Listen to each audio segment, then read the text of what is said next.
Feeling lonely is like getting stranded in the rain and realizing you forgot your umbrella at home. It just happens. A kind of oops moment for your soul. Like in the morning, you're feeling fine, maybe even humming a little tune. And in the evening, the next thing you know, bam! Emotional damage. Now, there are actually two ways you can feel alone. One is when you actually don't have friends. Two is even when you're with people, you still feel alone. And three is when you don't get subscribes on your channel to fund your next video. So the first one is quite simple. You just have to put yourself on the line and out there to initiate conversations. There's no other way around it.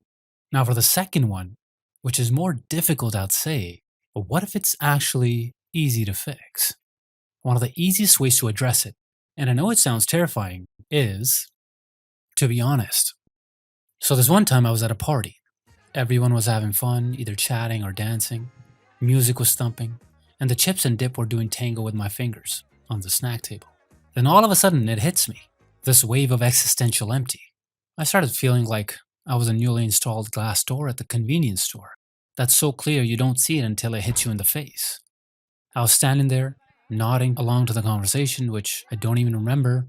I was standing there thinking, am I even breathing? Has anyone checked my pulse recently? Am I having an asthma attack or something?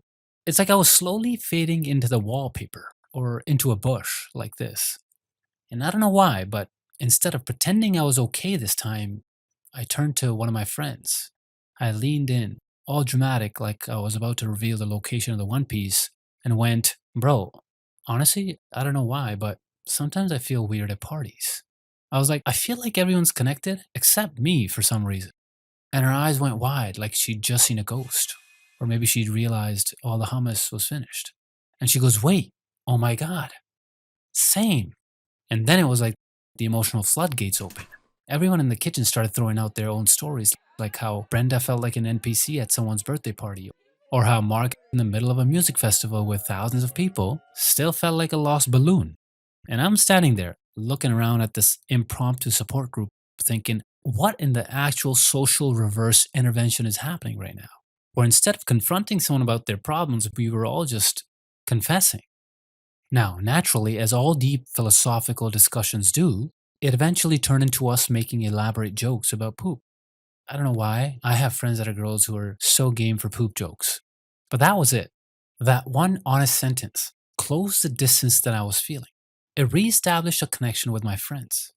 And for that moment, I was seen. Sure, it didn't cure my loneliness overnight. I didn't suddenly become the life of the party. But being seen in that moment was enough. So next time you're feeling that empty pit, you could accidentally just spill the truth about it to someone. And you might be surprised to find most people are also weird on the inside. Which brings me to solution number 2. Find your weird. I had a buddy once who, out of pure curiosity, asked me a simple question about this anime I was obsessed with. Instead of giving him a normal answer, I launched into a full-blown TED Talk, breaking down the epic plot twists, the character arcs, the art direction and cinematography. And by the time I looked up, he was on his phone scrolling through reels, like I'd just read him the App Store terms and conditions. This happens to me sometimes. Okay, fine, a lot. I try to talk about something I love that's sort of out of the ordinary, and 9 times out of 10, the other person's soul leaves their body mid-sentence. Honestly, I get it. People like what they like, and I don't need everyone to share my exact passions. But I realized that part of why Mr. Lonely kept creeping up on me was because I didn't have anyone to geek out chaotically with. So I did what any emotionally stable, totally normal person would do. I started a YouTube channel about anime. And suddenly I found thousands of people who were just as unhinged as I was. Some comments even freaked me out. And yeah, sure, YouTube comments aren't the same as real life conversations, where you can make direct eye contact and feel social anxiety. But they mattered. Seeing people geek out over the same characters and stories made me feel a little less alone.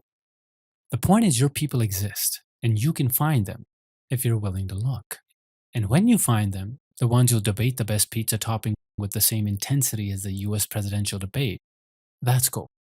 Because misery might love company, but real connection is built on shared obsessions, dumb inside jokes, geeking out, in the same YouTube channels like this one when you subscribe. And when all else fails, there's always option number 3. Just get a fork and pet.